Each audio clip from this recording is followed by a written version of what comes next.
जैसे आपने यहाँ से ट्रीटमेंट लिया, हाँ जी। आप एडमिट हुए थे ओसीडी के लिए और आपका इलाज किया, हाँ जी। ठीक है। अगर आप घर पे ही रह के अगर इलाज कराते तो आप ठीक हो पाते, नहीं हो पाते? नहीं सर, यहाँ रह के क्या फायदा हुआ एक्स्ट्रा? घर पर मैं ठीक नहीं हो पाता सर, क्योंकि अभी यहाँ ट्रीटमेंट से पहले हमारा टू ईयर्स तक चला है ट्रीटमेंट, और फिर उससे हमको ज़्यादा बेनिफिट नहीं लगा। वो ओपीडी में ले रहे थे आपकी? हाँ जी, मैं ओनली मेडिसिन चल रही थी और सिर्फ 2 महीने में एक बार काउंसलिंग होती थी। कहाँ से चल रहा था इलाज? चंडीगढ़ से। और फिर मेरे को उतना बेनिफिट नहीं लगा, तो फिर उसके बाद मैंने यहाँ ये गूगल पर सर्च किया, ये हिना बिहेवियरल हेल्थ, और यहाँ पर हमने विजिट किया। उसके बाद सर ने, जैसा कि सर ने कहा कि हमें एडमिट होना पड़ेगा, काफ़ी सीवियर ओसीडी थी मेरे को, तो फिर यहाँ पे एडमिट हुआ मैं 1.5 मंथ। और जो मतलब मेरे को स्टेप्स की प्रॉब्लम थी कि हर काम में स्टेप्स बना लेता था कि पहले ये करना है फिर ये करना है, और फिर वो घर पर टूट नहीं पाती थी। लेकिन यहाँ पर जब मैं पेशेंट्स के साथ, अदर पेशेंट्स के साथ इंटरेक्ट हुआ और साइकोलॉजिस्ट से बात की, काउंसलिंग हुई, तो मतलब वो स्टेप्स मैं भूल गया, वो दोबारा फॉलो नहीं किए मैंने, तो उससे काफ़ी आराम हुआ। और उसके बाद धीरे धीरे रिकवरी हुई यहाँ से जाने के बाद। तो वो तो आप घर पे भी कर सकते थे, स्टेप्स फॉलो नहीं करते? यहाँ पे आपको नहीं सर, साइकोलॉजिस्ट समझाते, डॉक्टर समझाते, आप स्टेप्स फॉलो नहीं करते, ट्रीटमेंट लेते रहते, काउंसलिंग लेते रहते? नो सर, एक्चुअली मेरे को बहुत ज़्यादा एंजाइटी की प्रॉब्लम बहुत ज़्यादा थी, बहुत सीवियर एंजाइटी होती थी कि मतलब कि वो स्टेप्स फॉलो करने ही पड़ते थे। मैं कितनी भी कोशिश कर लूँ, कितना ट्राई कर लूँ, लेकिन वो होते नहीं थे, उनके बिना काम नहीं चलता था।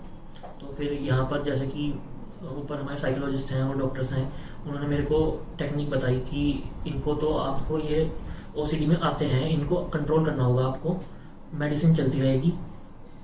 और फिर मैंने काफ़ी मतलब कंट्रोल करना सीखा। यहाँ पर बिजी हो गया था मैं, घर पर रूटीन फॉलो नहीं करता था, कुछ काम नहीं करता था, लेकिन यहाँ पर जैसे साइकोलॉजिस्ट ने मेरी हेल्प की और उन्होंने बताया कि ये मतलब जो ये काम होते हैं ये अवॉइड करने से ठीक नहीं होंगे, इनको करने से ठीक होंगे।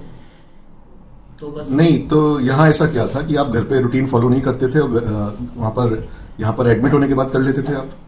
घर पर कोई फोर्स नहीं करता था। घर पर तो जैसे कि आपको पता है कि हमारी मर्जी चलती है, तो फिर कोई परेशानी मतलब कोई फोर्स भी नहीं करता था। लेकिन यहाँ पर जैसे कि डॉक्टर्स ने सबने हेल्प की कि आपको ये करने ही होंगे, तभी आप ठीक हो पाएंगे, इस वजह से।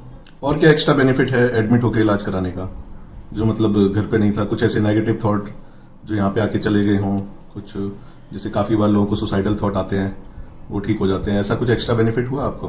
हाँ जी, सुसाइडल थॉट्स बहुत ज़्यादा आते थे, क्योंकि ऐसा लगता था कि जैसे कि मतलब ज़िंदगी सी बर्बाद हो गई है, लेकिन सुसाइडल थॉट्स आते थे उस वजह से कि सुसाइड कर लेनी चाहिए अब तो। लेकिन फिर यहाँ पर आकर थोड़ा माइंड डाइवर्ट हुआ और वो थोड़े कम हुए पहले, उसके बाद टोटल बंद हो गए, पूरे बंद हो गए। तो यहाँ पे अथीना ने क्या आपकी हेल्प करी? वो तो आप ट्रीटमेंट लेते, घर पे काउंसलिंग लेते, फिर भी बंद हो जाते?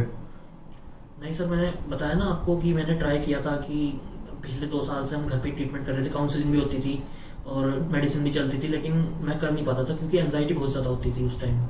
लेकिन वो धीरे धीरे यहाँ पर मेरे को जैसे कि थेरेपी हुई, जैसे रूम में ले जाकर मेरे सामान को इधर उधर कर दिया और फिर मेरे को वहीं मुझे उनको ठीक करने से रोका गया कि ताकि एंजाइटी पहले बढ़े और फिर धीरे धीरे कम हो जाए। ऐसे करके थेरेपी चली कई बार। तो ये जो थेरेपी है इसका क्या नाम है, आपको पता है?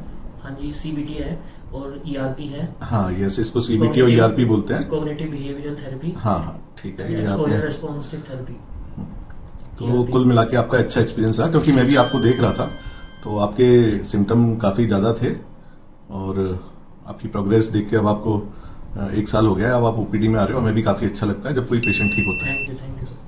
Thanks mister P.